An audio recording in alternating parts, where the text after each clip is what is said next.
There comes a quiet yet sacred moment when you no longer ask, "How do I get what I want?" but begin to wonder, "Why hasn't what I want arrived, even though I've tried with everything I have?" And it's precisely in that place that an invisible door opens, not outside, but within your consciousness. And if you're perceptive, you'll notice something that changes the entire game. What you thought you had to attain has actually been there all along, simply waiting for you to remember how to use it. The only thing standing between you and what you desire is not distance, not time, not conditions. It's the illusion that you don't already have it. The more you strive to achieve it, the more you reinforce the belief that it is missing.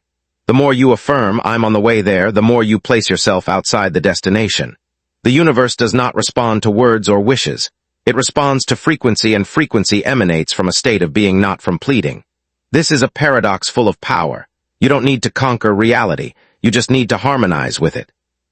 When you vibrate at the same frequency as what you desire, nothing can keep it from coming to you. But when you emit the signal of lack of waiting, of uncertain hope, you are broadcasting the frequency of not yet. And that is exactly what gets mirrored back to you. I spent many years in a state of seeking success, love, clarity, peace.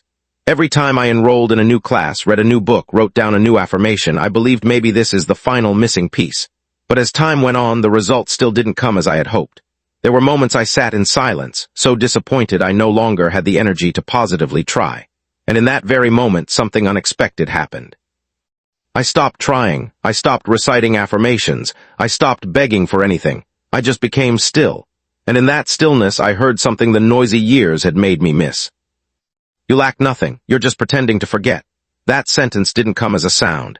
It came as a wave of deep understanding, like walking into a dark room and instead of searching for the light switch, realizing the light is emanating from within your own body. You don't need to turn anything on because you are the light.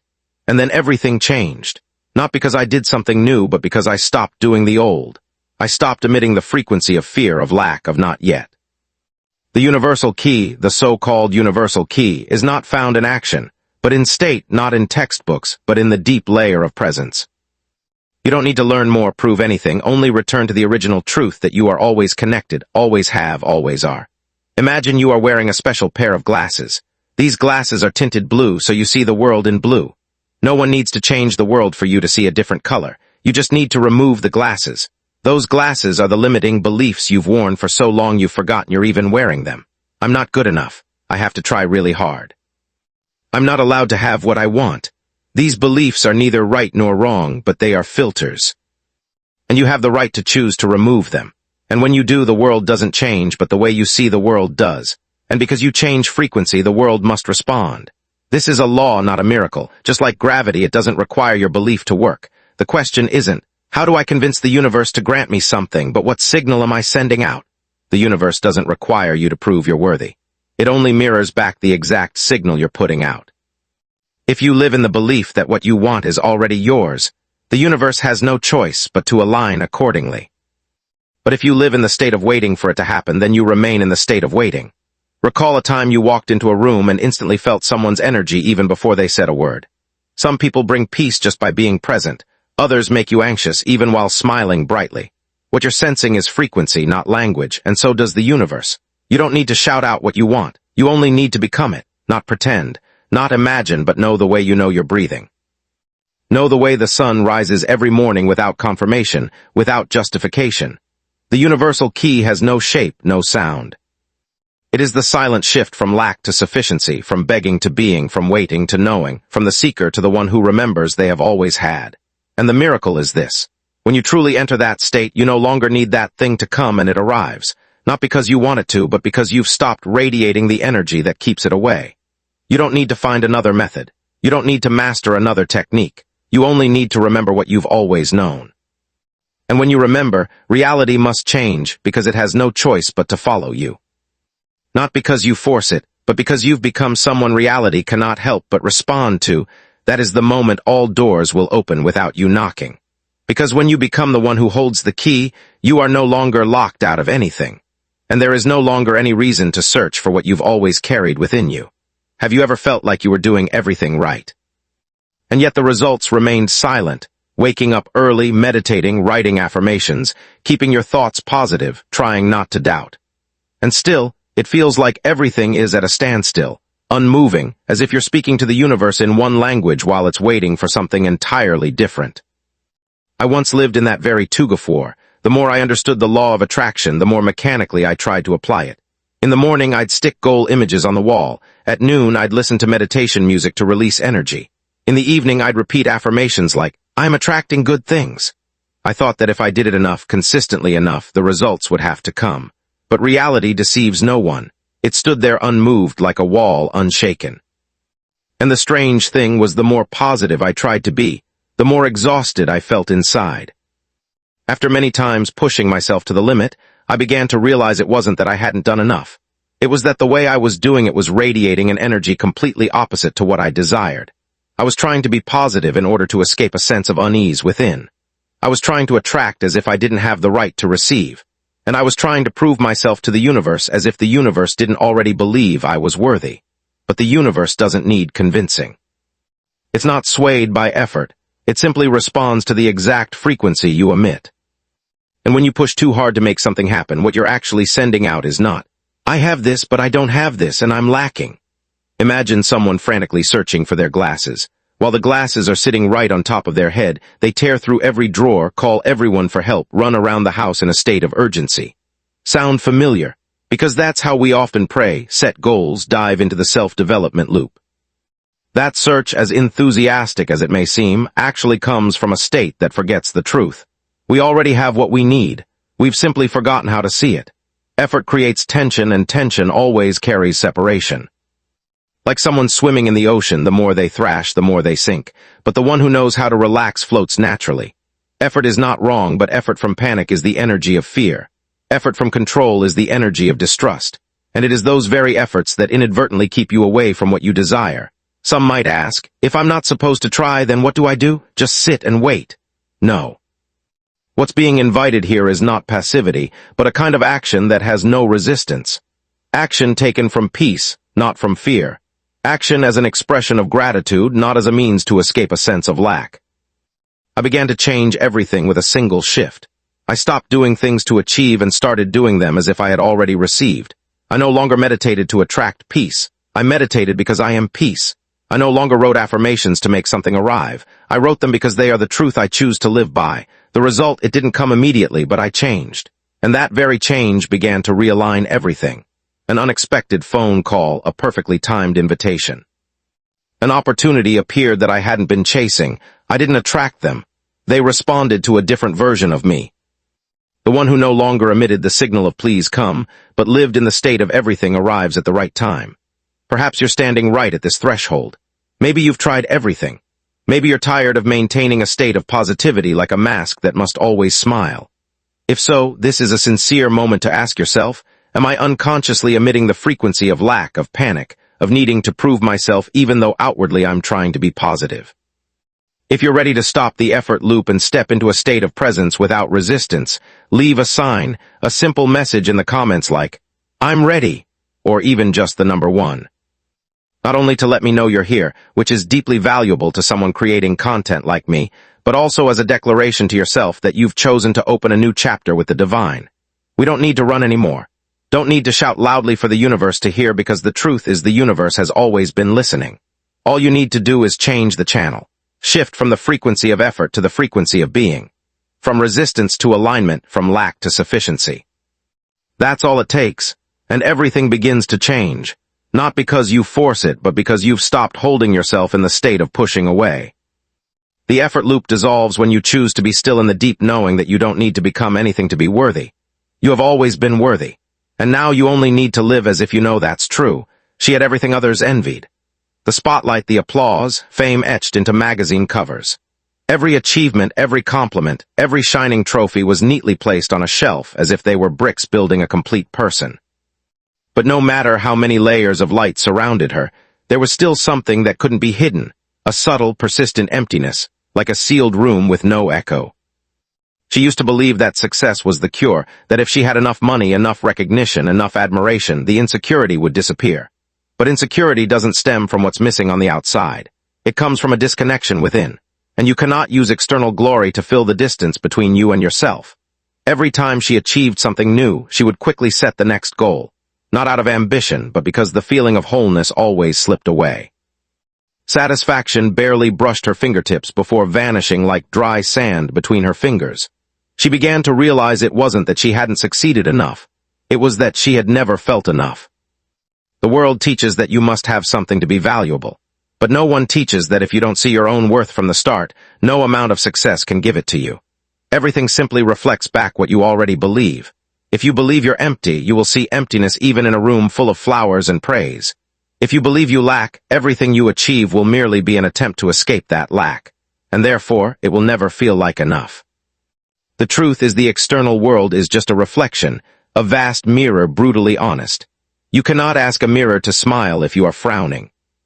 And you cannot expect a fulfilled world if inside you is a chaotic map. Everything is a reflection of what you carry, not in your wallet, but in your consciousness. She began to change not through action, but through listening. For the first time in years of chasing success, she didn't ask, "What do I need to achieve next?" But instead, "What am I believing about myself that keeps me running without rest?" That question, though gentle, unearthed deep things. She realized she had always believed that worth had to be proven, that if she stopped, she'd be left behind, that if she didn't do something great, she would be nothing. Those beliefs weren't written down. They didn't appear on affirmation boards or get formally taught. They were the result of childhood comparisons, praise that only came with high grades, silences interpreted as failure. And like any mirror, the world simply reflected those beliefs with chilling precision. She didn't abandon her career, but she began doing everything from a different place, a space no longer driven by a void needing to be filled, but by a flow wanting to expand. In that state, success was no longer a reward for sacrifice, but a natural consequence of wholeness. She no longer needed to chase the light because she began to shine from within. The emptiness didn't disappear overnight. But for the first time, she no longer panicked when she felt it. She looked at it as a part of herself that once believed she had to become someone else. And when she stopped trying to become, she began to be. In that state, everything became unexpectedly light. Not because there was less to do, but because there was no longer weight inside. The mirror was still there, but instead of trying to change the reflection, she adjusted her gaze. Instead of painting the surface to distract herself, she turned inward and asked, "Can I live as if I am already enough?" And every time she dared to say, "Yes," the world responded with things she once thought impossible. What she discovered wasn't a new philosophy, but an old truth long forgotten. Nothing outside can fill the emptiness inside. Not money, not love, not achievements. But when you're full within, the world cannot help but resonate. This is not a formula, it's a law. And this law operates even before you understand it. She no longer needed to lay out a plan to prove her worth. No longer needed to count shares or compliments to feel valuable. No longer needed to measure herself against others to know where she stood. She only needed to look within. And every time she did, the mirror of life lit up with honesty, not decoration, not exaggeration, not avoidance. And like all mirrors, it didn't just reflect her. It invited her to become a clearer version of herself. Not by adding more, but by removing expectations, removing the need for validation, removing the fear of not being loved. When she did that, something strange happened. The emptiness that once haunted her no longer frightened her. It became space. Space to breathe, to listen, to create, to be present. And from that very space, the deepest things began to bloom, not from effort, but from permission. True success doesn't come to compensate. It comes as a reflection of someone who has stopped seeking something to complete themselves and instead lives as if they were never incomplete. And when that happens, the emptiness is no longer a crack. It is a gateway, no longer a fear, but the starting point of freedom. The world operates not by promises, but by principles. Light does not wait for approval to shine. A seed does not need a contract to sprout. A river does not ask permission to flow. And neither do you. You don't need to negotiate with the universe to live your full potential. You only need to understand the laws, not the laws of mankind, but the invisible ones older than any civilization and as precise as the heartbeat of life itself. There are three principles that silently govern every miracle: resonance, certainty, and surrender. They are not taught in schools, not written into textbooks, but they are present in every phenomenon you call coincidence, miracle, or destiny. They do not arise from blind faith, but from the objective mechanics of energy. And once you begin to live in accordance with these principles, you no longer have to strive so hard to attain because you've stepped into a flow where everything naturally finds its way to you. The first principle is resonance. The universe does not respond to your words, but to the frequency you emit. Every object, every emotion, every thought is a broadcast, and frequencies only attract what matches them. You cannot emit the frequency of lack and draw in abundance. You cannot radiate fear and receive peace. Frequency deceives no one. It doesn't care what you say. It only detects what you are. Resonance doesn't require you to be skilled, perfect, or to fake positivity. It only requires honesty with your current state. When you find yourself tense, strained, anxious, don't deny it. Don't try to positivize your emotions. Just pause and adjust your frequency. Breathe slower, speak less, take a step back. Each small act shifts the signal you are sending. The second principle is certainty. Not arrogant confidence, but an inner state free from doubt. Just like you don't need anyone to guarantee that the sun will rise tomorrow, you simply know. That certainty is not hope. It's not forced belief. It's a kind of remembering. You remember that the universe is always precise, always syncing with your inner world. And because of that, when you choose to believe in an outcome, you don't wait for it to arrive. You live as if it's already real. Strangely enough, when you live in certainty, you don't need proof. You stop constantly checking whether it's happened yet because you're no longer in the mindset of waiting. You are living in the presence of that thing already. And so the evidence begins to appear not to convince you, but to mirror you. The third principle is surrender. This is where many people misunderstand. They think surrender means giving up. That it means no longer wanting something, but the truth is the opposite. Surrender is not about abandoning your dreams. It's about releasing your grip, like planting a seed in the ground. You don't keep digging it up to see if it's sprouting yet. You trust the soil, you trust time, and you allow the process to unfold. Surrender is ultimate trust in the intelligence of the flow. It is the end of control and the beginning of allowing. When you cling tightly to what you want, you unknowingly emit the frequency of fear. The fear that if you don't hold on, it will leave. But that frequency pushes it further away. When you relax, you send out the signal of someone who knows they lack nothing. And that is what draws everything toward you. These three principles don't work in isolation. They interweave like a rhythm. Broadcast the right frequency, hold unwavering certainty, and release with trust. When you live in resonance, you feel light. When you live in certainty, you see clearly. When you surrender, you feel free. And when all three converge, reality cannot help but transform. I used to do everything by technique. Counting affirmations, writing goals every morning, focusing on a clear mental image. But results only came when I shifted the vibration within myself. When I stopped performing positivity and began embodying it. When I stopped asking when will it come and replaced it with if it were already here, how would I live? When I stopped controlling every detail and instead trusted that the universe knows a faster route than I do. From that point, the things I used to chase began to appear without pursuit. Doors opened not because I knocked long enough, but because I stopped believing I was outside. And the most profound realization was this. I no longer needed the results to validate my worth. The state of resonance, certainty, and surrender was already the reward. Living by these invisible laws is not about following a formula. It's about choosing a different way of being, a way that is lighter, truer, more grounded. From that place, you don't need to chase wholeness. You become the signal that wholeness seeks out. This world is not against you. It is not ignoring what you desire. It is simply waiting for you to tune in to the right frequency. And when you do, you don't need to do much. You only need to be. That very presence is enough to shift the entire space you walk into. And if you are quiet enough to listen, you will notice. These three principles are not in any book. They already exist in your breath, in the rhythm of your heartbeat, in the way your eyes hold someone else without words. Resonance, certainty, surrender. Not as techniques to get something, but as the path back to what you've always been. And from there, everything begins. Not because you demanded it, but because you've become someone who no longer needs to. There is a kind of exhaustion that doesn't come from the body, but from the soul. A type of depletion that cannot be named, only felt in the late hours of the night when all questions seem to collapse into a single sigh. Why hasn't anything changed? Why, despite doing everything I could, is the result still the same?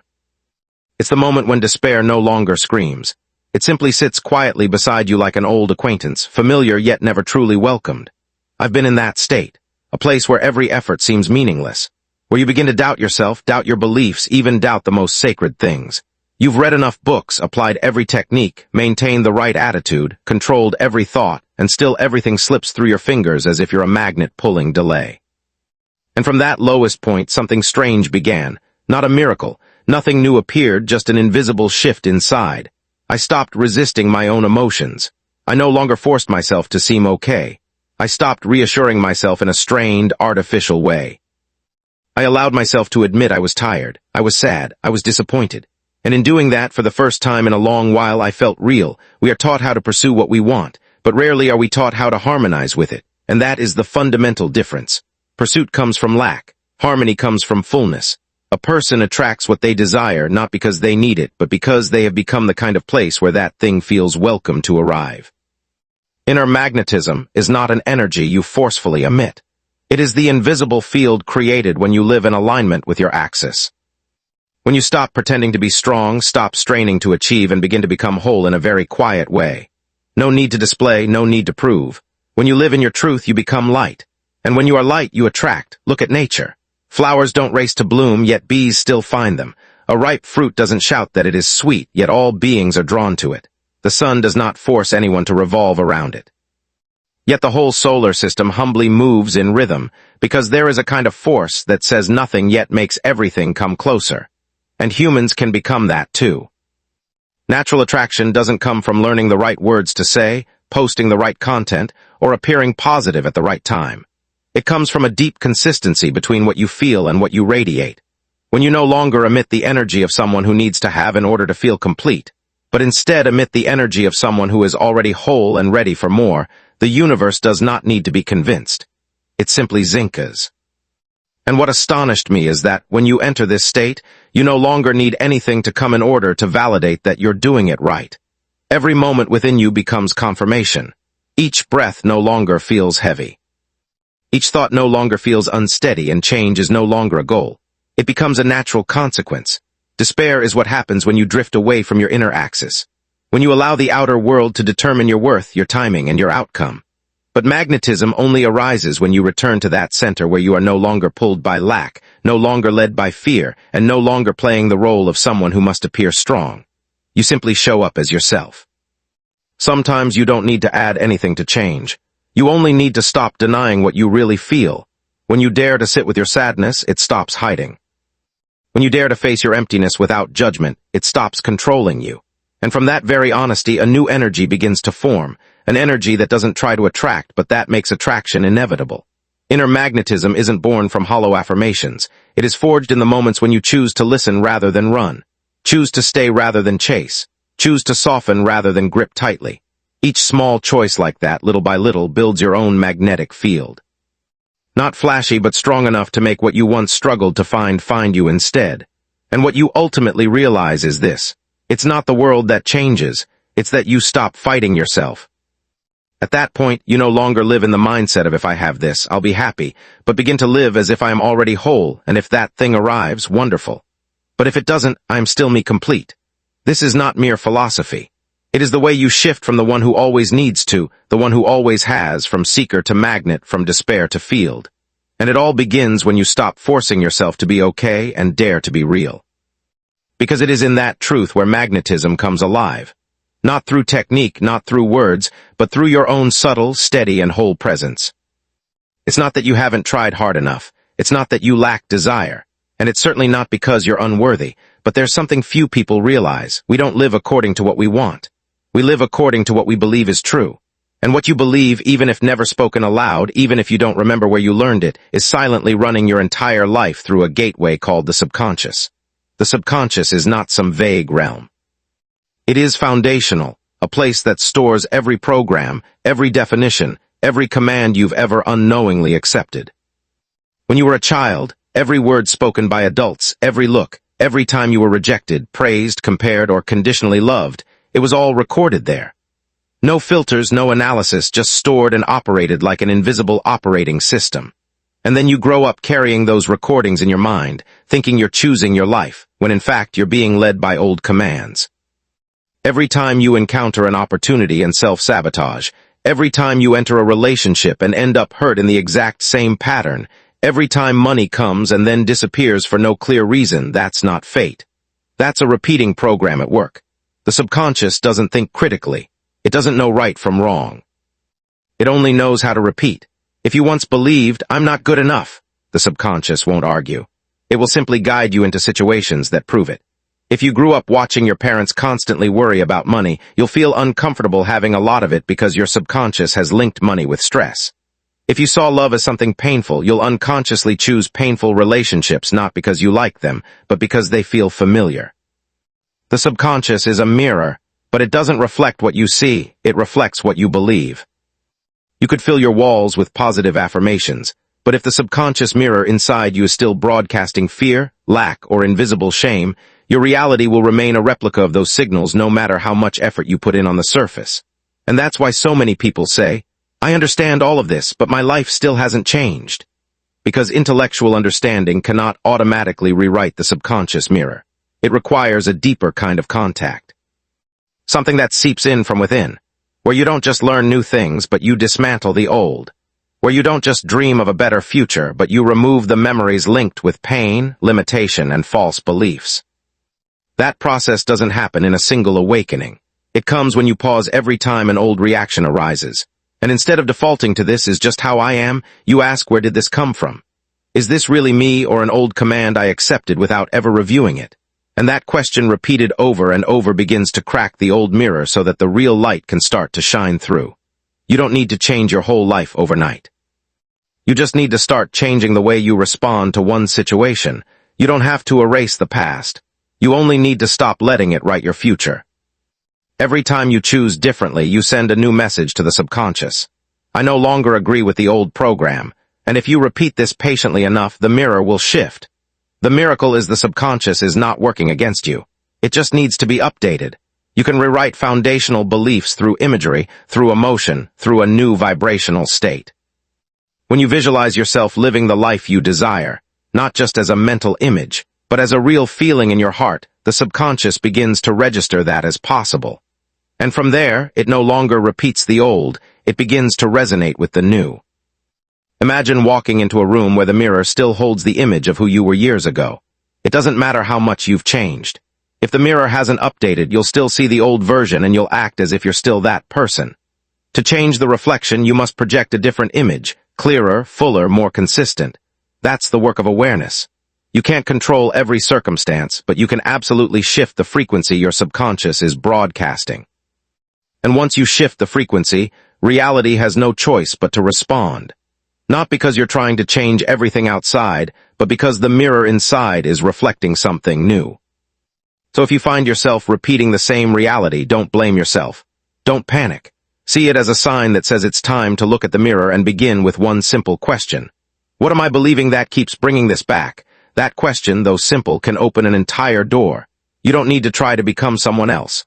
You just need the courage to turn inward to look at the subconscious mirror and adjust your gaze. When you change the image within, there's no need to convince anyone, no need to force anything to happen. Because reality, like every mirror, will always respond with a reflection too honest to deny. And if that reflection changes, the world you live in will no longer be the same. The universe doesn't respond to the words you use. It is not convinced by long prayers or affirmations repeated hundreds of times each morning. It doesn't care how accurately you pronounce things or whether your grammar is perfect. The only thing it responds to is the energy you emit, a subtle vibration that cannot be faked. A frequency that arises from your actual state of being, not from what you want others to believe about you. We grow up in a world that teaches us that words have power, and that's true on a surface level. But if underneath your words lies doubt, fear, or a deeply buried sense of lack, the universe will still only register that core energy. You can stand in front of the mirror and affirm, I am worthy every day. But if deep down you don't believe it, your words will carry no weight. The frequency you emit is still one of self-denial, and that is exactly what will return to you through circumstances, people, outcomes as the universe's honest reflection. The true language of the universe is frequency. Every thought you hold long enough, every emotion you dwell in deeply enough, creates a form of energetic wave. This wave is not bound by time, needs no verbal expression, and requires no clear signal because it has always been transmitting. Every moment you inhabit a feeling, you are broadcasting a signal, and the world around you, like a giant mirror, will resonate back with that exact signal. There is no one judging you. No system is rewarding or punishing you. There is only the unavoidable synchronization between the vibration you maintain and the experience you encounter. So if you want to change the experience, don't just change your words. Go deeper. Touch the real energy that is operating within you. I used to believe I had to say it enough for something to happen. That if I prayed correctly long enough with enough emotion, what I wanted would come. But then I realized what mattered wasn't the number of words, but the state I was in when I spoke them. There were times I barely whispered something in my mind, but with a profound certainty, and the result came like an immediate echo. And there were times I spoke loudly and emotionally, but my heart was trembling with doubt, and everything remained delayed as before. The issue wasn't the form. It was the actual energy I was emitting, and that energy cannot be faked. It only arises when you become fully aligned between what you think, what you feel, and what you are. Verbal language is a powerful tool to direct the mind, but it cannot replace inner vibration. If you want something to appear in your life, don't just talk about it. Become the kind of person that thing would naturally be drawn to, not by forcing yourself to change, but by adjusting your state. By clearing out the internal noise like fear, impatience, or unworthiness. You don't need to shout into the void, "I want to be loved." You only need to clear your heart of the fog that once made you believe you were not worthy of love. When the energy you carry as love, fullness, and gratitude, you will see things that match those vibrations begin to appear, not because you begged well, but because you were broadcasting the right frequency. Just like a radio, you can't hear FM stations if you're tuned to AM. No matter what you say, wish, or how loud you turn up the volume, the only way to change what you hear is to change the frequency you're tuned to. And life at its core is a wave system where everything is vibrating, and every vibration is searching for resonance. So don't panic when your prayer seems unanswered. Don't rush to conclude that the universe isn't listening. Maybe it already is, just not to your words, but to the silent fear you held while speaking them. Maybe you're saying, "I trust." But deep inside there's a whisper. Is this really true? And the universe, like a perfectly calibrated receiver, will respond to the real vibration, not the mask. Change doesn't begin with words. It begins with state. And then from that state, words become a kind of key. But if the words don't come with a matching vibration, they are just sound without enough power to create resonance. And when you understand this, you don't need to say much anymore. Every action, every glance, every presence you bring carries an invisible yet powerful declaration, a confirmation that I am living as if what I desire is already true. And that very state will leave reality with no choice but to rearrange itself to match. Remember, the universe doesn't speak human language. It doesn't read handwriting, but it always reads energy. So if you wanted to understand what you truly want, pause, take a deep breath, and ask, what vibration am I broadcasting right now? That answer will tell you why what you want is arriving slowly or quickly. And from there, you won't need to push everything with willpower. Just adjust your state. The rest the universe will hear in its own language. There is a subtle paradox in the journey of awakening and transformation. The more you try to control everything, the more it slips through your fingers. The more you worry about the outcome, the farther it seems to drift.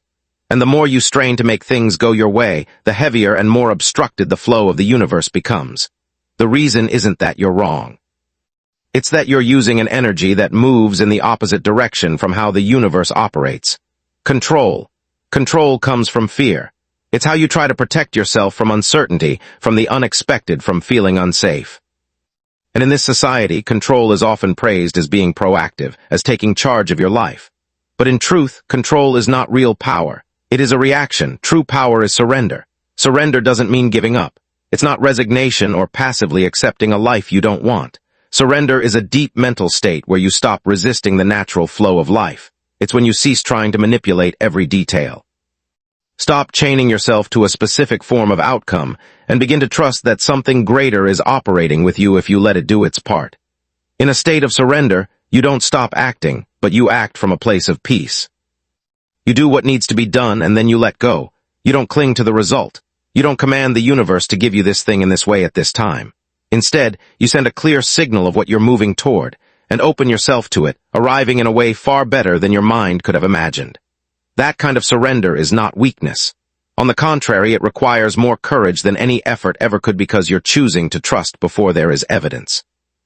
You're choosing to release while every part of your ego screams, "Hold on." And you're choosing to be present instead of constantly shoving yourself into a future that hasn't come yet. I used to believe that if I didn't control things, everything would fall apart. That if I didn't worry, plan, and manage every detail, the world would leave me behind. But it was precisely in the moments when I let go of control that everything began to flow smoothly, naturally, effortlessly, the right people, the right opportunities, the right intuitions. They all appeared when I stopped trying to conduct everything like an anxious orchestra leader. All I needed was to remain in an open state. And what needed to come came. Surrender is how you return the flow to the river. It's when you stop swimming upstream, stop thrashing, and begin to float with the current. Not because you've abandoned the far shore, but because you realize there's a shorter, easier, lighter path, if only you stop fighting it. When you let go, you float. When you force, you sink. What makes many people fear the idea of surrender is the feeling of losing control. But the truth is, you are never fully in control. You cannot make the sun rise faster. You can't force someone to love you sincerely. You can't resist time, death, or sudden rainstorms. The only thing you can control is your response. And from there you get to choose what state you live in. Panic or trust, resistance or harmony, fear or openness.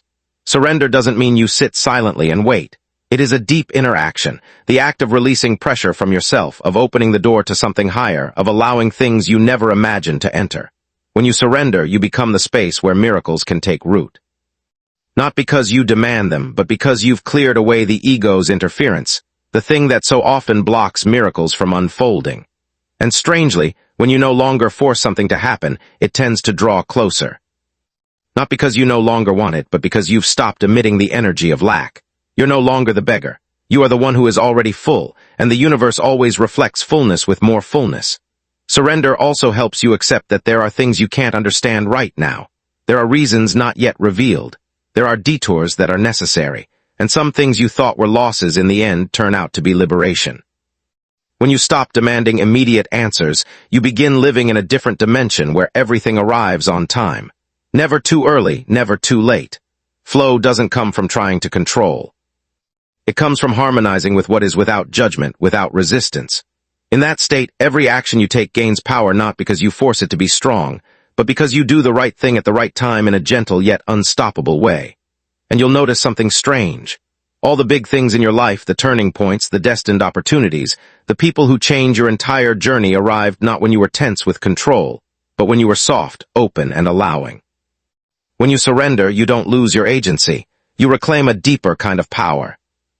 The power to live as part of the intelligent flow of the universe instead of the lone swimmer fighting upstream. So let yourself breathe. Let the river lead. And remember, surrender is not an ending. It's a colon for a new chapter where everything you once tried so hard to achieve begins to find you. Not through control, but through trust. Not by force, but by your union with the flow of life. Reality is not a pre-constructed linear path where you simply walk forward and wait to see what happens. Reality is an invisible network of billions of possibilities existing in parallel like river branches, flowing to different oceans. Each branch carrying a different story, a different ending, a different life. And what most people are never taught is this. You are not locked into any timeline. You are the one who chooses. The quantum field in scientific language is an infinite ocean of possibilities. It is not fixed. It is not biased. It doesn't program you to live out a certain script. It simply reflects with precision the frequency you are emitting.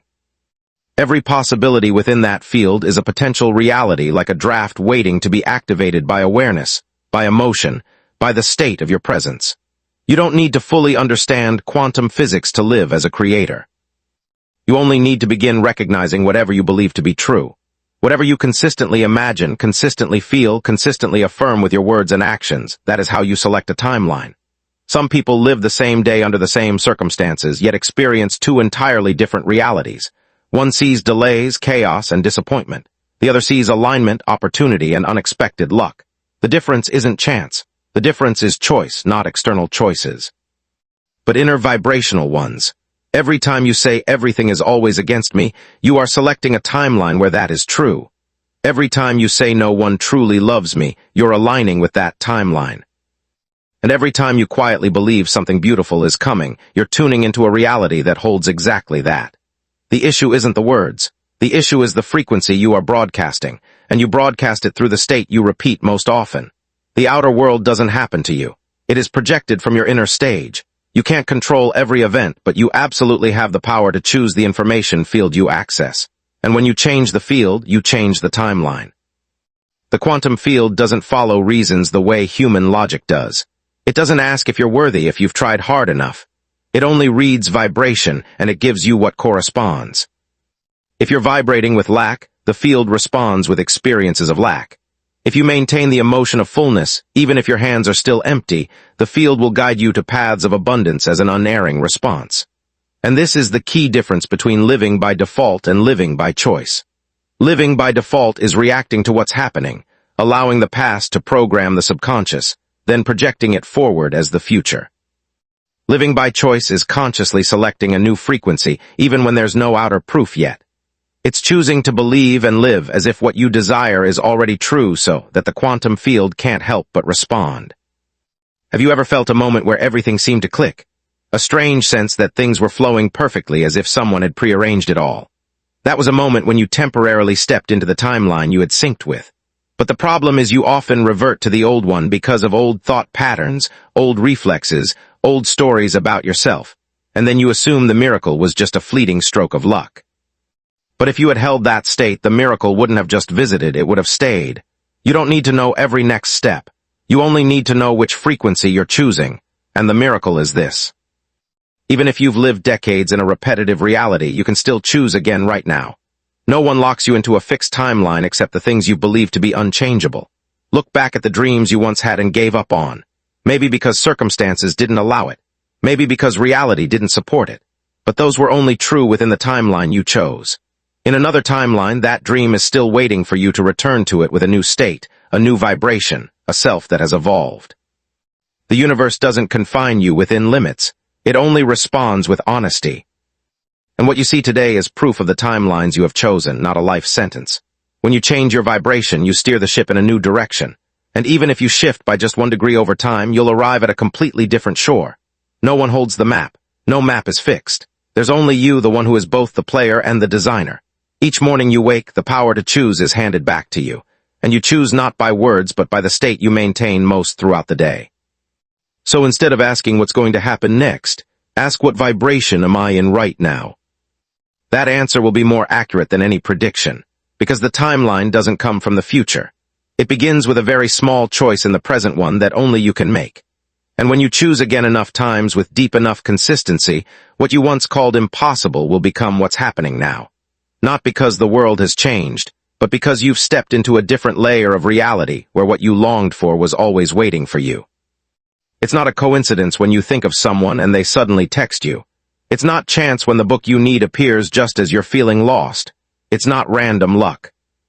When the same number, the same symbol, the same phrase keeps repeating in front of you as if the world is whispering something you haven't yet stopped to hear. That is the silent language of the universe. That is how it responds, guides, and affirms not through words, but through synchronicity. Each person lives within a unique vibrational field like an invisible frequency to which the outer world constantly syncs. When you shift from within, that frequency shifts, and from that moment everything begins to rearrange. You step into a different layer of reality where every element is aligned to support the new state you are sustaining. This requires no mysticism. It only requires you to be still enough to recognize the universe is always speaking. But are you listening? A sign doesn't arrive to surprise you. It comes to stir a soul memory of something you already knew but forgot. Of the path you're on, of the frequency you're emitting, of the resonance between you and the flow. And if you are sensitive enough, you'll see. There is no such thing as a random moment. Synchronicity is not an external sign sent to reassure you. It is a mirror reflecting your internal energy field. When you are in a state of readiness, you'll notice something affirming your step. A street sign, a song, a phrase from a stranger, a scene from an old movie, all of it nodding in agreement.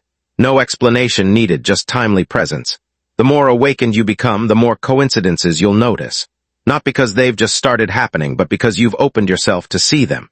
Like a radio frequency, the signal is always being broadcast, but you only hear it when tuned to the right channel. Synchronicity works the same way it has always existed, waiting for you to tune yourself clearly enough to perceive it.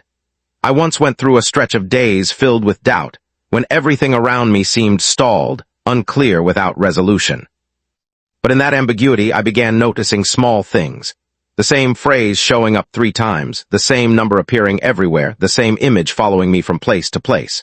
No one said anything, but I knew this was confirmation. The universe doesn't speak human language, but it is never silent. Sometimes you will witness a sign so clear it feels almost supernatural, as if someone had written the script for you in advance.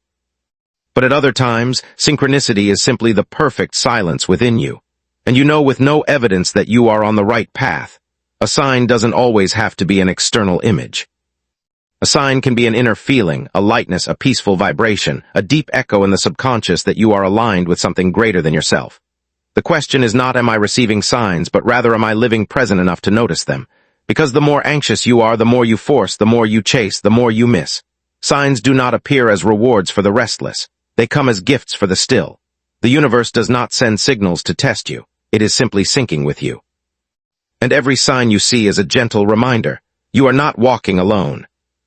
Even if no one visible is walking beside you, even if no one yet understands what you're going through, there is a dimension observing, supporting, sending you glances through the smallest of coincidences.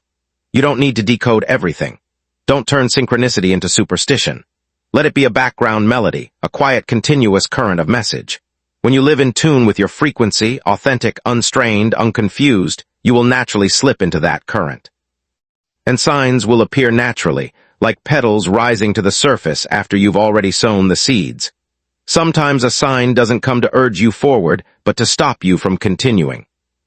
It may be a small error, a minor mishap, a stranger saying something that snaps you awake as if reality is tugging you back to ask, "Are you sure?"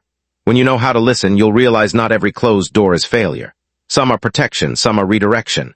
Synchronicity is so subtle you cannot trace its origin, but once you feel it, you cannot deny it. It is the meeting point between your soul and the blueprint of the universe where no coincidence is meaningless. And perhaps the most beautiful thing about signs is this. They're not meant to prove anything. They arrive like whispers saying, you are remembering, you are awakening. And you are being guided not from the outside, but from the inner intelligence that's connected to all layers of reality, all timelines, all possibilities. If a certain sign is repeating in your life, pause for a moment. Breathe slowly. You don't need to analyze it. Just receive it like someone listening to the sound of the universe through the heart. Because when you truly listen, you'll realize the universe has never been silent. It's simply been speaking in a language you've only just begun to remember how to understand. There is a peculiar point on the journey of transformation that almost everyone must pass through. The moment when everything seems to break all at once. Not just a single misfortune, but a cascade of unwanted events pouring down as if all your prior efforts were in vain. As if every belief is being tested and every door slams shut at once. In your mind, this feels like total failure. But in the unseen depth of the process, it's something entirely different. The final test. Many people approach the edge of a breakthrough, then turn back simply because they don't realize that what is collapsing is actually the sign that change is almost complete, because the old system cannot go with you into a new level. Old beliefs, old relationships, old ways of living. Even the old version of yourself must crack open, must be released to make space for a new reality to emerge. What you perceive as collapse is actually just the mask falling away. And that can hurt deeply because that mask once felt like safety, once felt like identity, once was the thing you clung to for survival. But just as a snake must shed its skin, just as a caterpillar must dissolve into a cocoon, there are moments when only through breakdown can the true self be revealed. There are no shortcuts, no exceptions. The final test does not come to punish you. It comes to verify whether you have truly chosen the new. Many say they want to change their life, but only when life shakes do we see if they were truly ready. Only when you lose every external support do you begin to walk with your inner legs with faith, with a deep sense that something greater is working alongside you. Maybe you're in that phase right now. Maybe everything feels chaotic. Maybe you've believed in a new vision, had the courage to let go of the old, but the results haven't arrived. Maybe things have even gotten worse. But remember, the darkest night often comes just before the dawn. Not because the universe is playing tricks on you, but because the system of reality must be fully dismantled before it can be rebuilt. The old system doesn't go quietly. It thrashes, resists, tries to pull you back into the old comfort zone. It will make you doubt yourself. It will present you with situations that make you think you were wrong. But if you stay centered without forcing, without rushing to fix things, simply present, observing, and taking one step at a time, you'll see the miracle doesn't come after the storm. It is what the storm is clearing the way for. When nothing is within your control anymore, you are given the opportunity to live by faith. And that faith isn't something you try to have, but something you choose to carry each day, each hour, without evidence, without guarantees. That's the moment you grow beyond dependency on outer circumstances. That's the moment you become a true creator. Think of childbirth. The most painful moment is not when the baby is forming, but when it is about to be born. The contractions, the water breaking, the intense pain, all are signs that new life is near. and spiritual birth is no different. The pain you're going through is not death, it is arrival. It's no coincidence that many people right before a massive breakthrough in spirit, career, health, or love pass through a phase that feels like total loss. The universe is not taking things away from you. It is reclaiming what no longer fits to give you something higher, deeper, more true, but you'll only receive it if you get through that trial without turning back. There is a strength that only reveals itself when you have nowhere else to lean. When there is no plan B, when your only choice is trust and surrender. And it is in that state, amidst collapse, amidst storm, you discover a strange truth.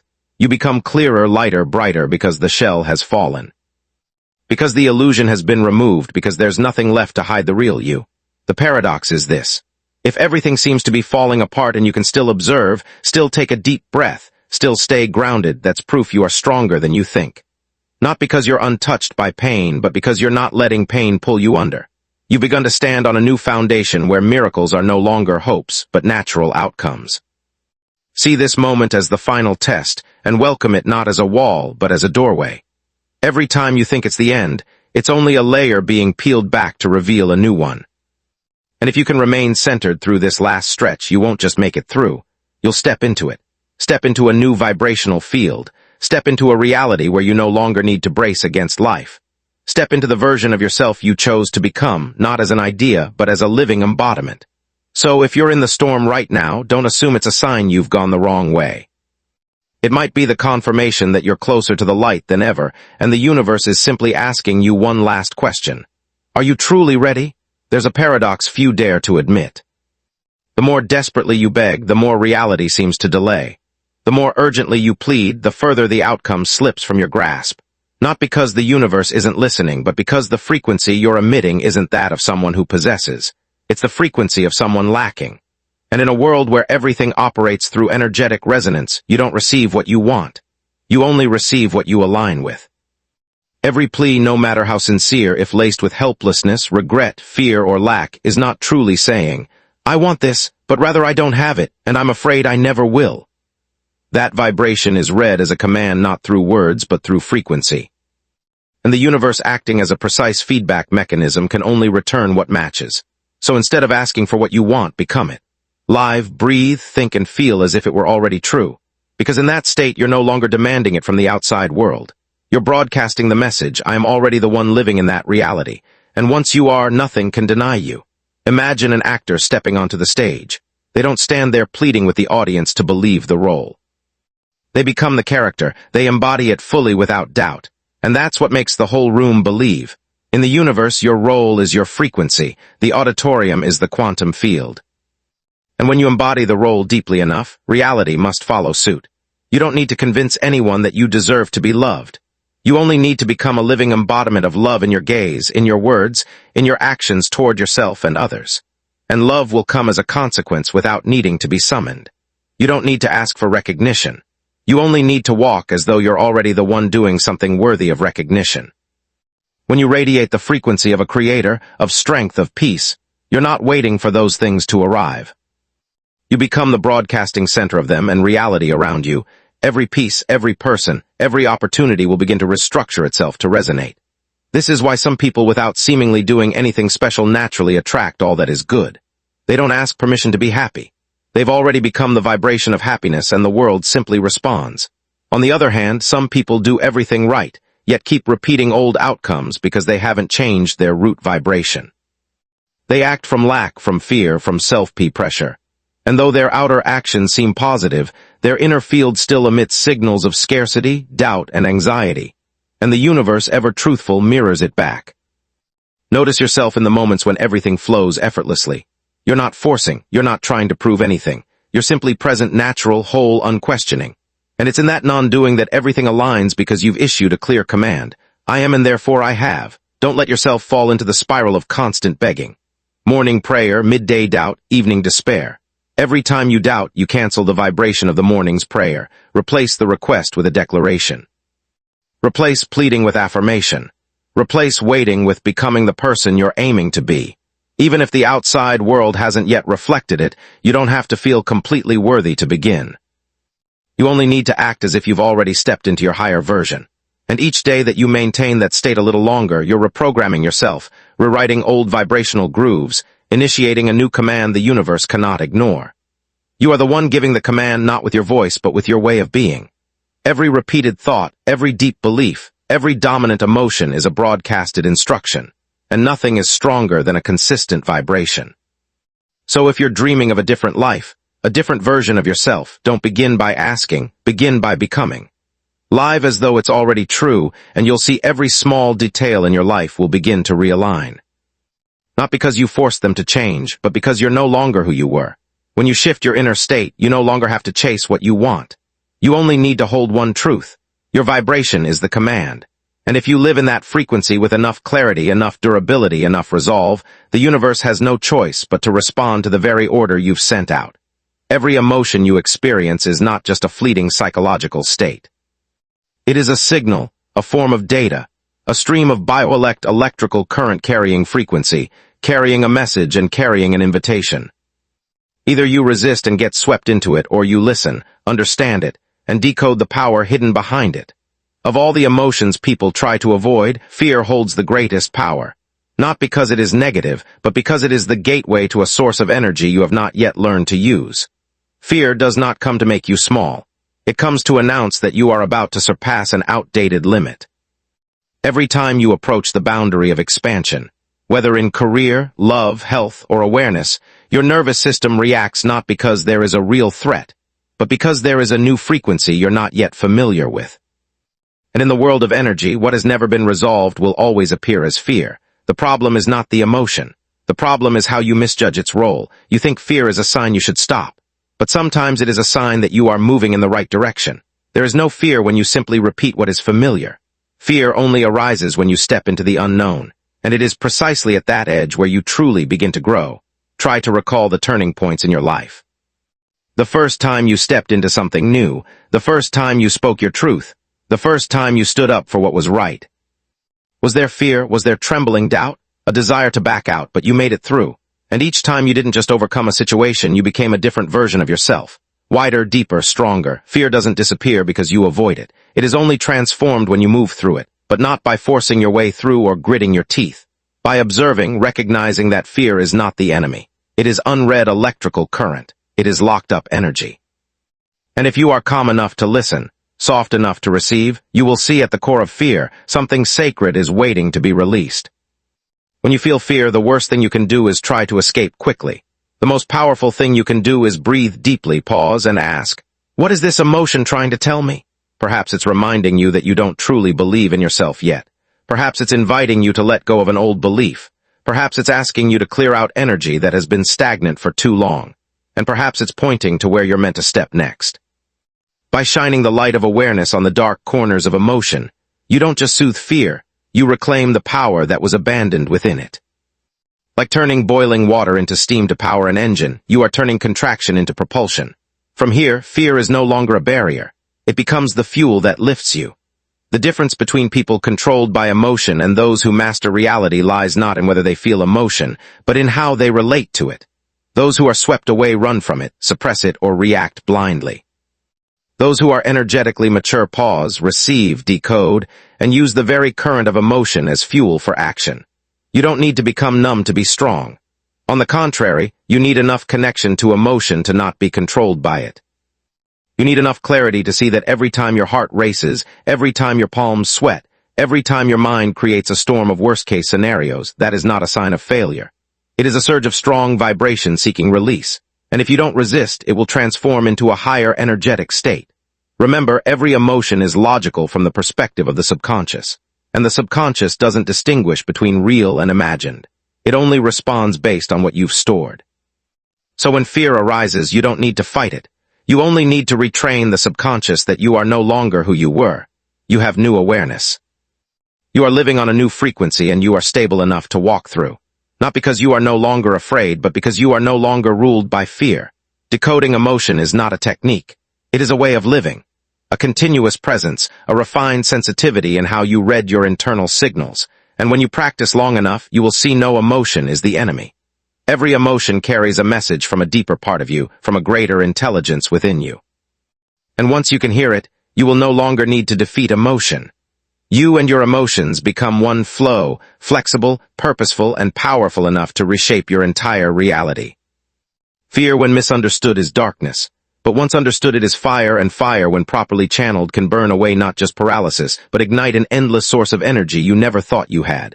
You always have a choice to remain trapped in a reactive cycle or to step into the active realm where emotion is signal and you are the guide.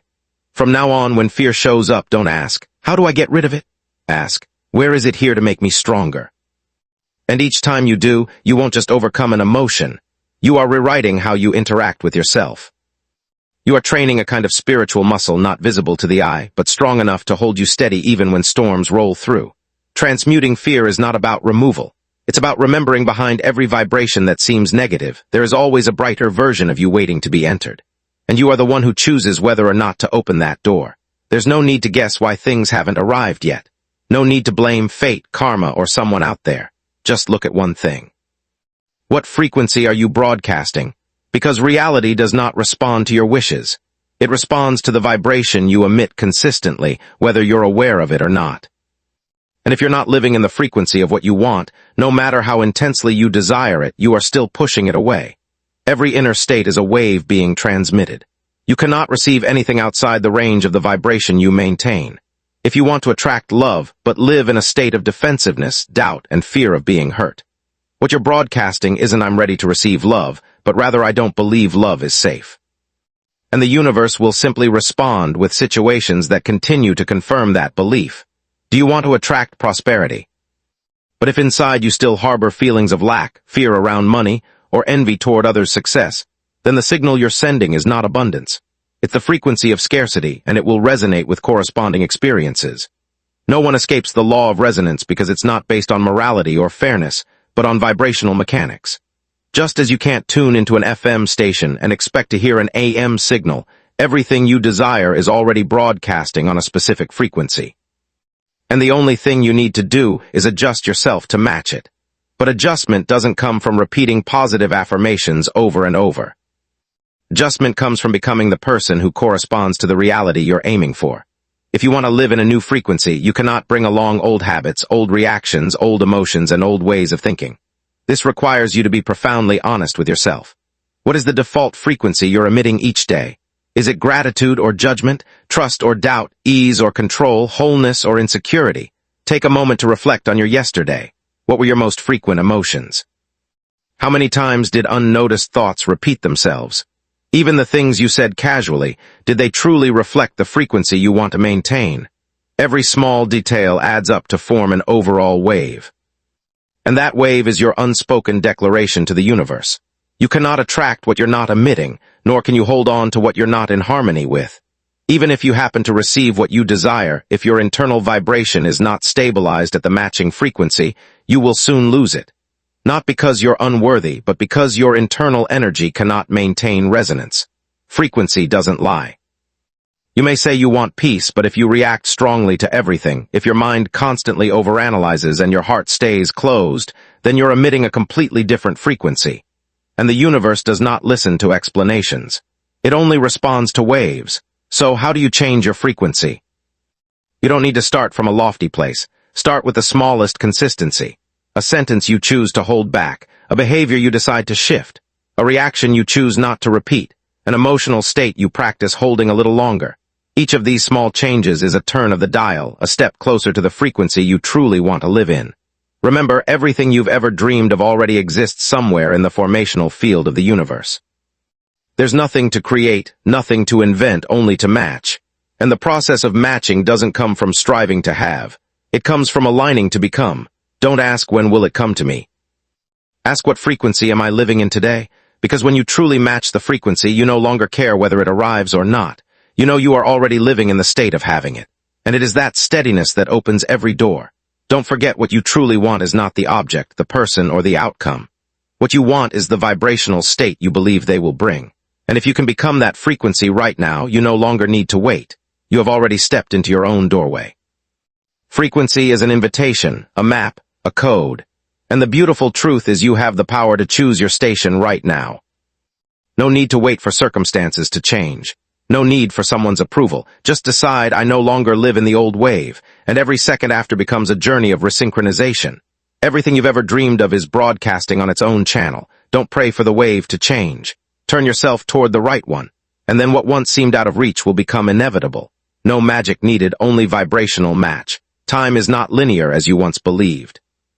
In the world of physics, it can stretch, contract, even bend when passing near a strong gravitational field. In the inner world, this becomes even more apparent. Everything you've ever dreamed of is not far ahead of you, separated by a long stretch of time.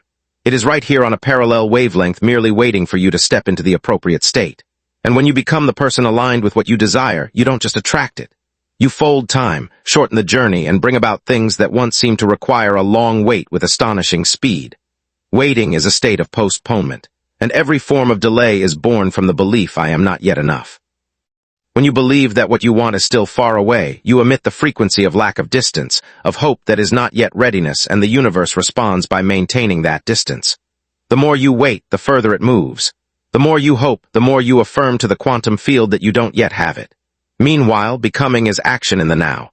It is living as though what you desire is already your nature. Not pretending, not self-deception, but a deliberate internal alignment with the timeline where that reality already exists. When you do this, space and time compress. Events realign. Meetings, opportunities, and synchronicities appear as though someone had scripted them in advance. Folding time doesn't come from technique. It comes from the purity of vibration. You cannot fool the universe with a few affirmations if your inner frequency still radiates absence. But you can shift your entire reality if you truly step into the feeling. I'm already that person. I'm already there. I'm not waiting. I am being. This isn't empty philosophy. It is a practice, and anyone who has ever lived by intuition has experienced it. When you stop counting time, stop nervously awaiting results, stop planning every single step, suddenly everything happens. Not because you stopped trying, but because you stepped out of the delay zone and into the alignment zone. Folding time doesn't mean forcing the universe to fit your schedule. It means leaving behind the mindset of control and entering the current where everything has already been programmed to unfold in the most optimal way. All you need to do is hold the right frequency undisturbed, unwavering, unhurried. If you look back at the time something arrived unexpectedly in your life, a chance, a relationship, an idea, you'll see a common thread. You had stopped waiting for it. You were busy living, being yourself, savoring the present.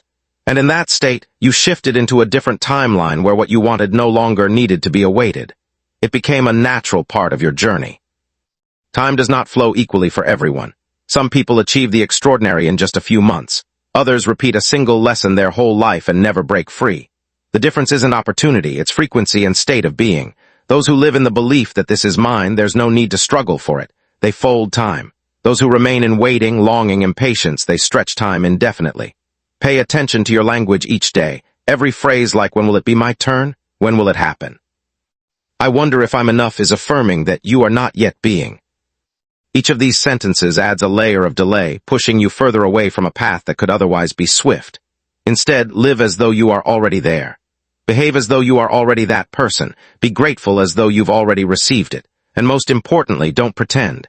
It must be a genuine embodiment, a belief so deep that you no longer need to think about it every day. Because when you are, you don't have to remember, you just live. The miracle is this. When you fold time through the state of becoming, you don't just shorten the journey of one specific desire. You accelerate the evolution of your entire life. Lessons arrive faster. Events connect more deeply. New levels of awareness open continually. And you are no longer someone who lives awaiting outcomes, but someone who lives to generate resonant waves. Waves that then summon what you need at the exact right moment. Time is not a barrier. It is a pliable substance waiting for your touch. And when you touch it with the right vibration, it ceases to be a straight line. It becomes a spiral, a rhythm of contraction and expansion, a door that can open the moment you dare to step beyond the belief of not yet enough. You don't have to wait for something to happen before you believe. You must believe deeply enough for it to happen. You don't have to wait long enough to become someone. You become now and everything else aligns into place. Folding time doesn't require advanced technique. It only asks that you remember one thing. You are not trapped within the flow of time. You are the one who creates the fold. And that fold always begins with two words, become. Now the world does not lie. It only reflects. Everything you see outside, whether light or shadow, chaos or harmony, is a faithful reflection of what's operating within. Reality is not a stage. where you must try to control every character and every event. It is a massive mirror, always honest, always precise, and always responding to the original frequency you are emitting. If you find yourself often hurt, betrayed, or misunderstood, pause before blaming circumstances or other people. Stop and look into the mirror. Is there something within you that still believes you are not worthy of being cherished? Is some part of you still carrying unhealed memories, radiating frequencies of doubt, worry, and defensiveness? The mirror does not create the crack.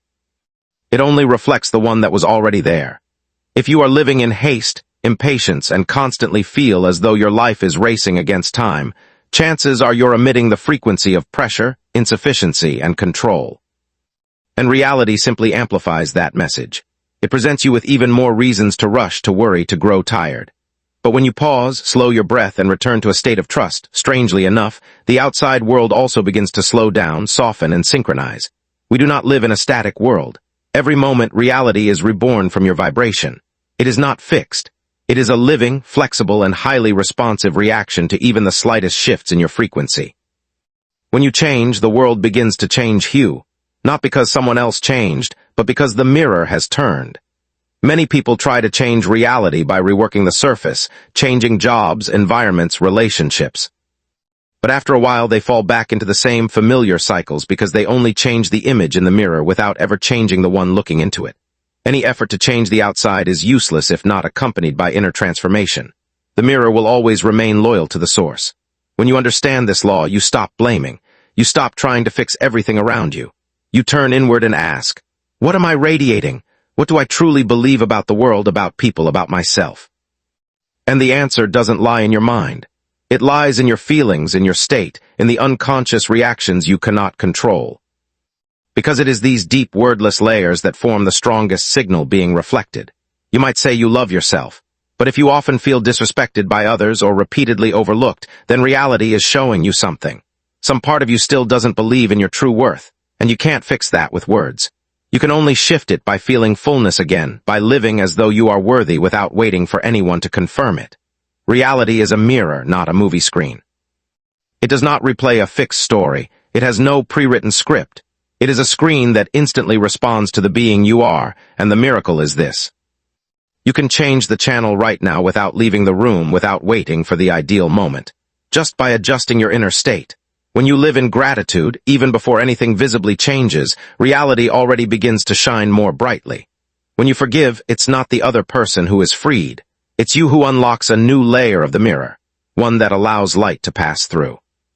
When you trust, even without seeing results, you've stepped into a different reflective space where positive events are rearranged to arrive at the perfect time. Don't expect the mirror to smile before you do. Don't wait for the world to love you before you love yourself. Don't hope for someone to change before you change how you see them, because the mirror is not proactive. It does not lead. It only responds if something keeps repeating that causes you pain. It is an invitation to look more deeply into the frequency you're holding, not to blame yourself, but to reclaim your power. Because when you realize the world is merely reflecting you, you also realize you are the one who can change every mirror in your life. Not by adjusting the mirror, but by becoming the new image within. From the moment you understand this, you begin to live differently. Not because someone taught you, but because you can feel the hidden law behind reality at work. You no longer need to conquer life. You begin to dialogue with it. You no longer need to fight darkness. You learn to adjust the light. And the most beautiful thing is the mirror is never late. When you change, the reflection changes immediately. Sometimes it's just a small detail, a warm comment from a stranger, an unexpected opportunity, an unforeseen apology. But all of them are signs that you have turned the mirror, and the world like magic is smiling back at you. In this universe, nothing is more mysterious than you. And no miracle is more wondrous than when you begin to look into the mirror of reality. Not to reapply your mask, but to understand more deeply who you are, what you're radiating, and how you're being reflected. The mirror never lies. It is the truest voice of the universe reminding you what you see is not the truth.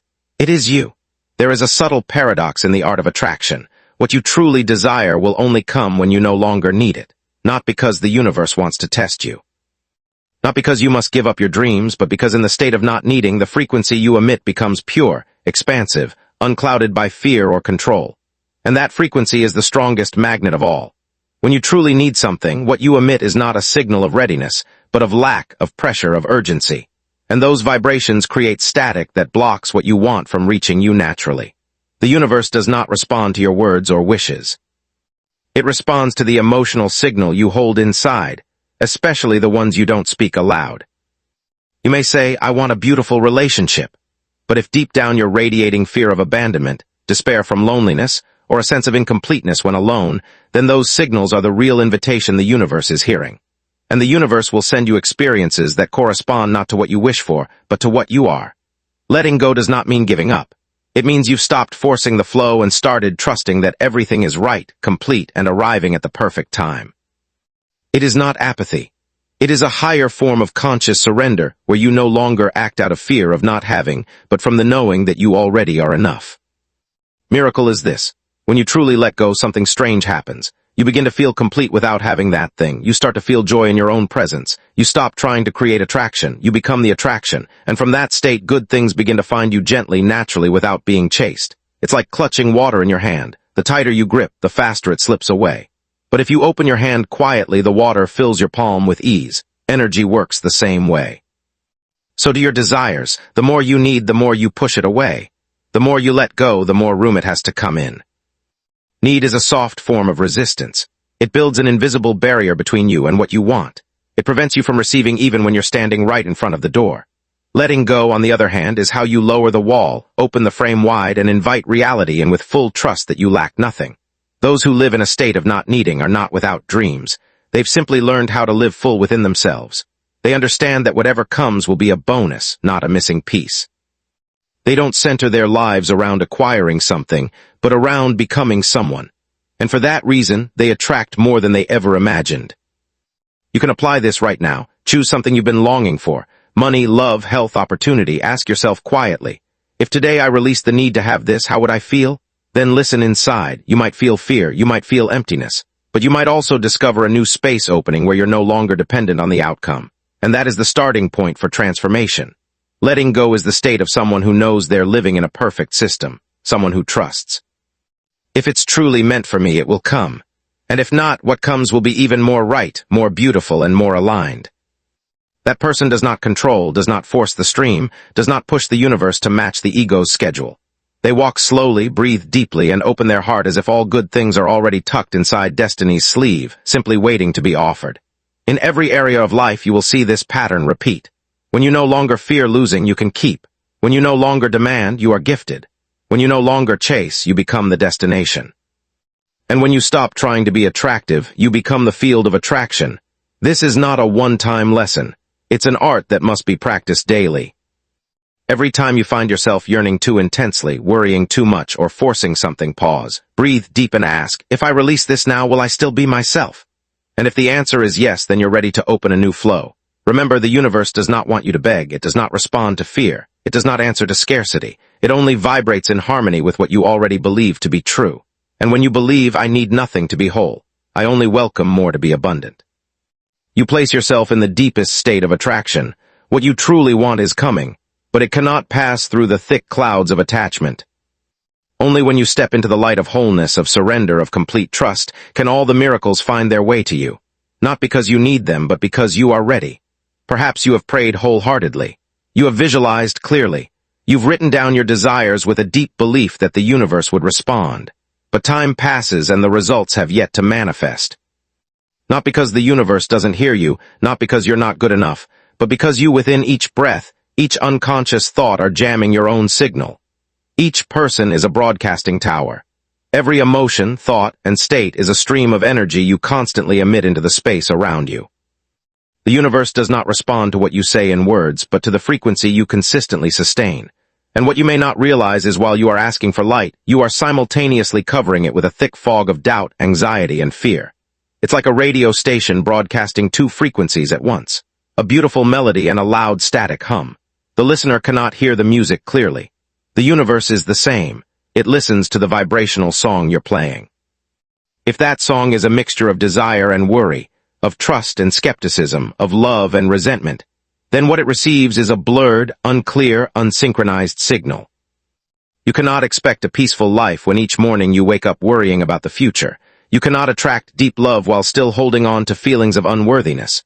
You cannot welcome abundance while broadcasting frequencies of lack of money, fear of shortage, or struggling to be enough. And here's the paradox. What you fear most is exactly what you're creating, because the universe doesn't understand the language of don't want. It only amplifies what you're sending. If you fear poverty, you're sending the signal of poverty. If you fear loneliness, you're broadcasting the vibration of loneliness. And if you doubt yourself, you're transmitting the message that you are not ready to receive good things. You don't need to control every thought, but you do need to be honest about the frequency you maintain the longest. That is your baseline energy, the default stream you live in every day. It's shaped by the emotion that occupies you the most, the state you repeat the most, and the belief you hold the deepest, even if you're unaware of it. If you've done everything and still haven't seen results, don't be quick to despair. Take a look at the energy stream you're living with. Don't just ask, what do I want? Ask, what am I being? Because what you attract doesn't come from willpower, it comes from your state of being. And your being always speaks louder than any declaration. You could write 100 times that I deserve wealth.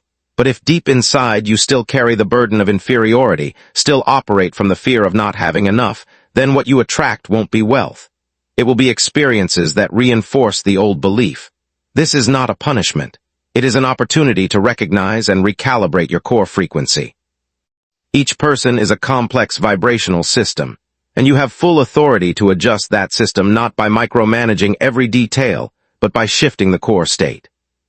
When you move from anxiety to trust, from blame to gratitude, from resistance to allowance, you no longer need to try to attract. Reality will naturally realign itself around you. Your energy stream is like an invisible conductor directing the entire orchestra of your life. You cannot command each instrument individually, but you can adjust the conductor. When the conductor is steady, harmonious, and attuned, the whole symphony transforms, and so does your life. The world is not against you. It's just that your energy stream is jammed by emotional layers that haven't been cleared. No one else can do this for you. But you can begin right now with a deep breath, with a moment of turning inward, with a decision to release the old vibration and step into a new state. When you emit a signal that is clear, stable, and coherent, you don't need to seek out opportunity. Opportunity finds you. You don't need to cling to anything. What aligns will stay. You don't need to resist delay. Everything will arrive in perfect time because you are no longer jamming the flow. You are the transmitter, not the receiver. And when you understand that, you begin to live as a creator, not a waiter. You begin to tune your energy not to receive, but to become the person to whom all good things cannot help but be drawn. You don't need more knowledge. You don't need more techniques. You only need to be honest with yourself. What is your energy saying to the world? What is it inviting in? What reality is it syncing with? And more importantly, are you ready to shift your frequency so that the universe can finally hear you clearly, purely, and fully? The answer is not in the future. It's in you right now. There is a strange moment on the path of awakening when you no longer seek signs to believe. You don't need confirmation. You don't need others to agree. You don't need any more evidence to validate your belief. That is the moment you step into the state of absolute knowing. A knowing deeper than knowledge, clearer than logic, and more steadfast than the reality before your eyes. This knowing does not come from learning more. It arises from peeling away layers of doubt, fear, and the habit of needing validation from the outside.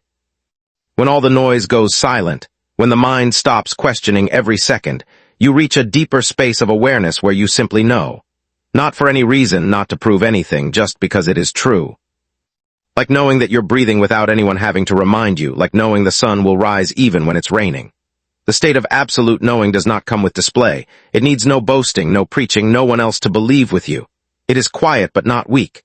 It is humble but unshakable. You'll recognize it when you've entered this state. Not because the world has changed, but because something inside you has.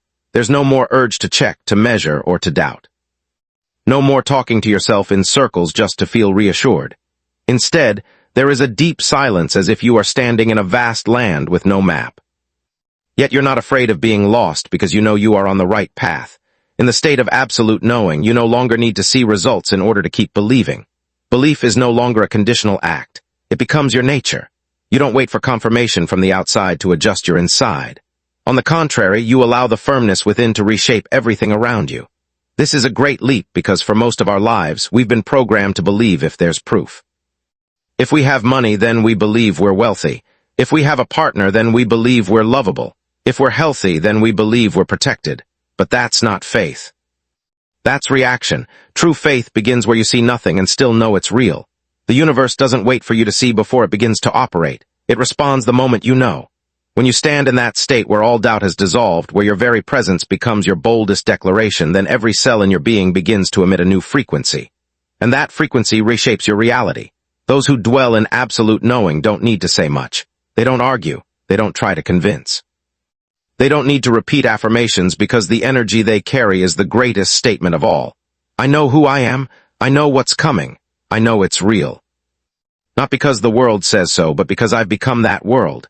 There's no need for external signs to believe that you're being guided. No need for miraculous signals to confirm that you're on the right path.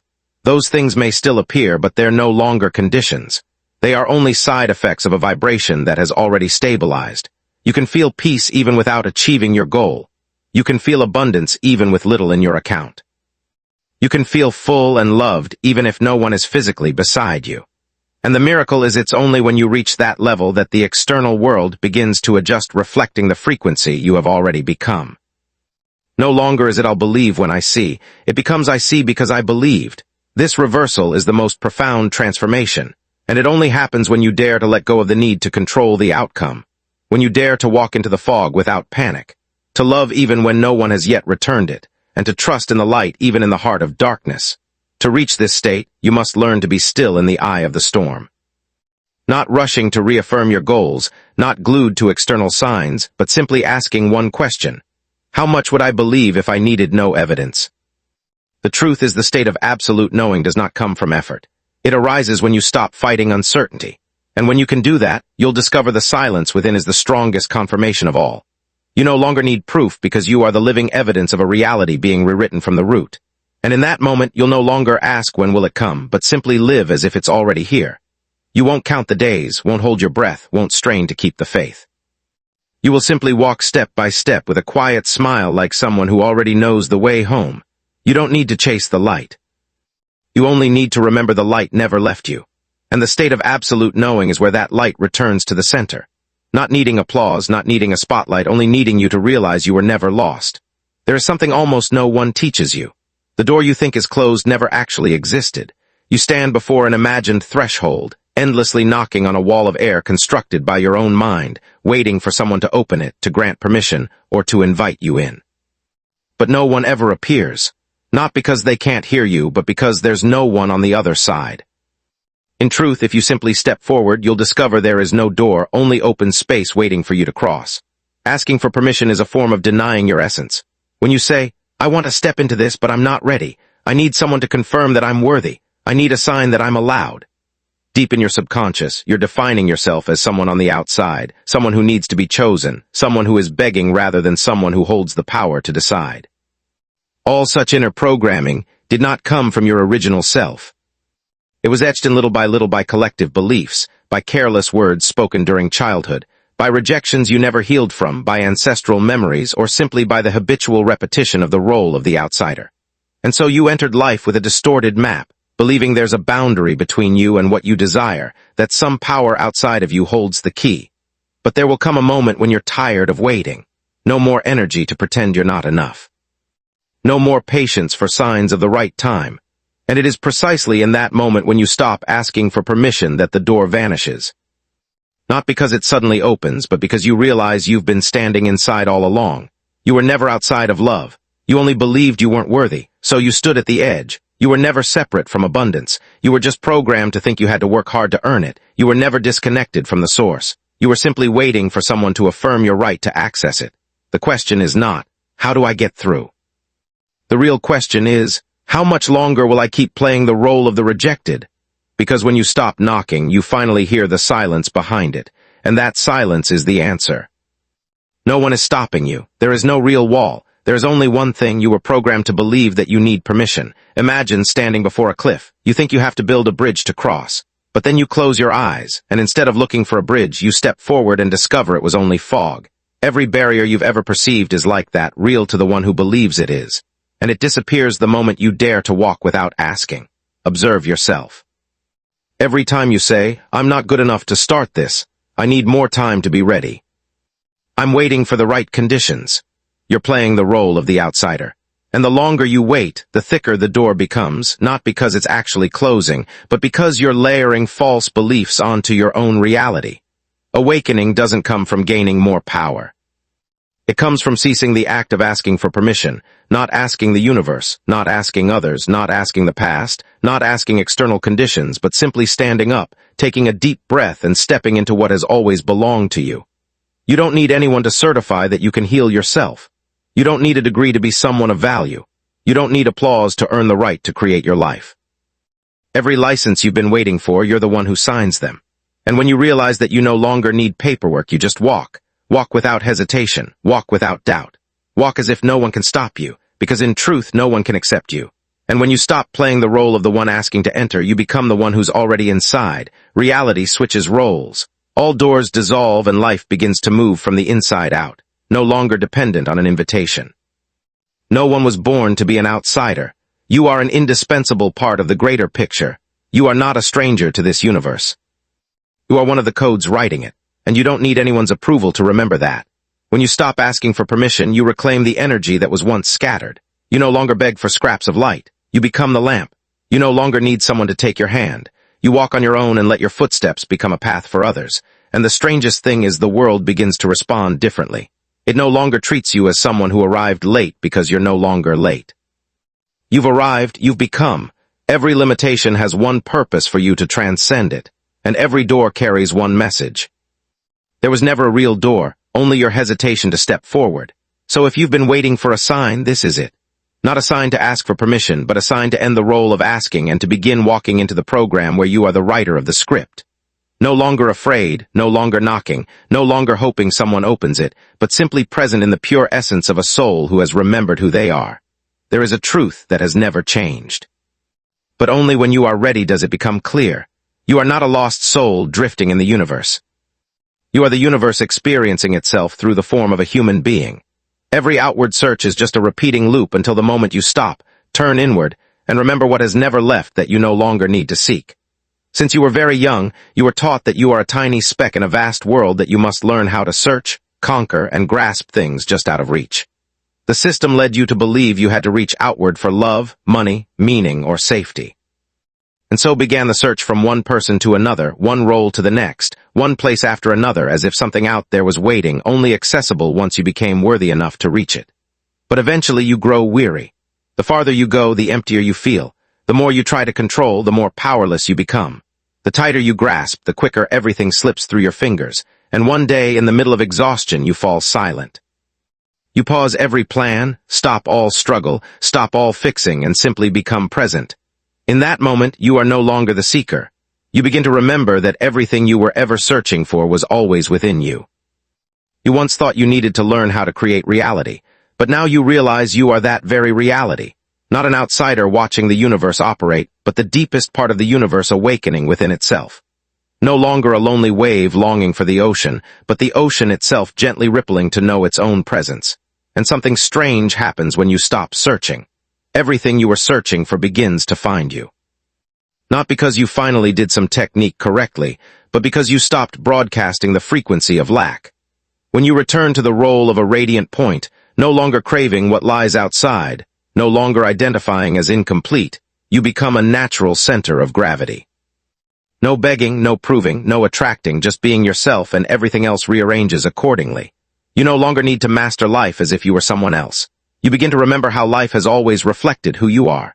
And when you shift your inner state, the outer world is no longer something to chase. It becomes a mirror like a still lake begins to reflect the moon clearly. Life starts responding to a version of you who knows who they are. This is no longer a journey from point A to point B. It is a return to the origin where you stop being someone who prays to be loved and become love itself. Where you no longer strive to be worthy but live as someone who has always been whole. Where you no longer call upon the universe because you realize you are the universe calling yourself home. You will feel this shift clearly. No more anxiety. No more forced meditations to attract something. No more constant checking to see if it's happening yet. Instead, there is calm presence, a quiet yet unwavering current like you are the anchor point for the vibrational field around you. And it is precisely that magnetic field that redraws your entire reality. This is the moment you stop learning how to believe, because now you know. No more repeating affirmations, no more writing pages of goals, no more comparing your progress with others. Because once you become what you were seeking, you are no longer seeking it. You are living it. You are embodying it. And that is the most powerful frequency beyond the reach of any technique. And from that place, you see others differently too. No longer as competitors fighting for light. No longer as mirrors reflecting your lack. You see them as different expressions of the same source, each on their own journey of remembering what you've just remembered. So you no longer judge, no longer compete, no longer withdraw. You simply radiate the presence of someone who is no longer searching because they have become. Peace is no longer a destination. It is the foundation. Miracles are no longer rare events to hope for. They are the way the universe operates around you. And every step you take is no longer to get somewhere, but to express this truth more fully with each movement. You are no longer the one asking questions, but the living answer. No longer the one clasping hands in prayer, but the prayer made manifest. No one else is coming to save you because you were never lost. And when you truly realize this, not only does your reality change, but so does the way you perceive every journey. You begin to see beauty even in the dark. You see light in what was once called challenge. You hear a call rising from within, needing no transmission, no ritual, just enough stillness to listen. And when that happens, you'll know. You are no longer the seeker. You are the universe awakening, walking in your form, creating through your heartbeat and your gaze, and you have come home. No boundaries, no certificates, no grand welcome needed because you are the home itself. Every journey has an end point, but not a stopping point. It is the moment you stop searching, not because you're tired, but because you have become what you once sought. It's not about learning something new or opening another door, but about removing the final veil that obscures the original light within you. And when that veil falls away, there's nothing left to chase. Only pure presence remains. A state where you no longer perform roles, no longer adjust, no longer ask how the universe should operate because you are the rhythm of it. You once thought success was something outside of you, but then you realized no one can take away what you already are. You once thought peace was a destination, but then saw that you are that very space. You once believed love was conditional, but then burst into awakening when you understood love is not something you receive, it's something you are. And in that becoming, you step out of all the old definitions of the one who craves, who searches, who lacks, who must strive to prove. No more strategies, no more logic, no more beliefs that must be reinforced daily. You no longer need affirmations on your mirror. No longer need to write goals every morning. No longer track your vibration hour by hour because you have merged with what you chose to become, like a flower that does not need to say it is a flower. It simply blooms and its presence is the answer. You don't need to declare transformation. You only need to be present. Everything else will adapt on its own. Success is no longer something to reach for, but the natural field of someone who no longer doubts who they are. Peace is no longer a place of refuge, but the atmosphere you emit. Everything you once tried to achieve now becomes what you attract simply by your presence. And strangely, there is no more clinging, no more I have to hold on to this. I must control my reality. I must ensure I stay in alignment because there's nothing to hold, nothing to fix. You already are. No one can strip this state from you because it does not come from the outside. It doesn't come from knowledge, not from techniques, not from effort. It comes when you surrender the final shell of ego, the part that still wants to act, to control, to calculate. And what remains is a pure channel of consciousness awakening through you. You no longer see yourself as the center, but neither are you an outsider. You are the meeting point, the stillness between yin and yang, the light that needs no name, the current that needs no form. And in that state you do nothing, yet everything happens through you. Your field changes the room you walk into. Your voice calms those around you. Your silence becomes healing for others. Not because you do something, but because you have become a pure frequency, no longer distorted, and resonance begins to happen effortlessly. You no longer need to label yourself as the inspirer, the healer, the awakened one. Those roles may find you, but you don't cling to them because what you are needs no title. It is simply light moving through you, and you are clear enough not to distort it. And the most beautiful part is this. You no longer compare. You no longer see someone else's path as a standard or a failure. You see everyone walking in the same direction, even if they don't know it yet. You don't push. You don't preach. You simply exist. And if needed, you become a living marker for those ready to remember themselves. No more craving to arrive. No more fear of being left behind. No more urgency to learn more because you have become. And becoming has no timetable. It doesn't happen by accumulation, but by letting go. By a simple remembering that is so subtle most miss it. You never lost it. You only forgot. Becoming is the point where all doors dissolve, all questions fall away. All races come to a halt, not because you've won, but because you're no longer playing that game. You've returned to the role of creator. No formulas, no waiting, no counting steps. From that point, you live each day like a harmonious wave, seeking no validation, straining for no impact, needing no one's understanding, wanting no recognition from the world. Because what you are requires no audience to be true. Truth does not need applause. It only needs you to live it. And then everything will resonate in ways so magical they cannot be explained, only felt. And this is not the end. Becoming is not the final chapter, but the first chapter of a new book where you are no longer the character, but the author. No longer living by reaction, but by creation. No longer passively attracting things, but actively emitting the exact frequency of your essence. You are what you once sought. And now that you become it, you no longer need to ask what's next because you are the answer. And from here you do not just live, you radiate. No effort, no reason, no explanation, just presence. Like the sun which never needs to declare its shining. It simply exists, and everything lives by its